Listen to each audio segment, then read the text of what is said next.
My name is Damian Specht. I'm a government contracts partner at Morrison Foerster. And I'm going to talk to you about 3 trends in government contracts, mergers, and acquisitions. And they all relate to the same theme, which is buyers are getting very picky. And how does that manifest itself? Well, first, it manifests itself in very critical view of contractors that have large small business content.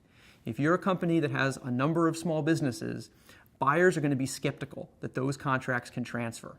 They can transfer in most instances, but buyers will need to have the explanation as to what your plan is for winning that business in the future if you want to get good value for your business. Another way that the buyers being tricky theme has played out in recent years is an increase in the number of asset acquisitions where buyers are just buying 1 or 2 contracts or a division instead of buying a whole company.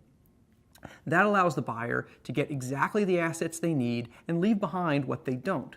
Particularly, this theme has been evident in the acquisition of contract vehicles, specific vehicles that give you access to specific customers. Buyers are interested in them and they have real value. The challenge in those is that it requires novation, or the government's consent, to actually accomplish the transaction. And that process is not time limited, and the government has complete discretion. They can say yes, they can say no, and they can sit on it for 2 years. And that introduces a level of uncertainty into that type of transaction.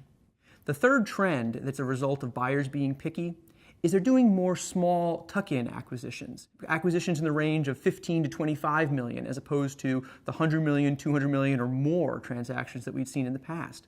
Buyers are looking for specific capabilities, specific customer access, specific intellectual property in the government contract space, and they're going to acquire these smaller businesses at a lower multiple to do it. The challenge in these transactions is that these smaller businesses may not have the cost accounting infrastructure or the compliance infrastructure of their larger acquirer. As a result, those businesses require more diligence, more care, and more review than transactions worth 10 times as much, because you have to be careful to avoid those issues as you're acquiring smaller tuck-in acquisitions. For more on this and for other topics related to government contracts M&A, check out the Morrison Foerster Government Contract Insights blog.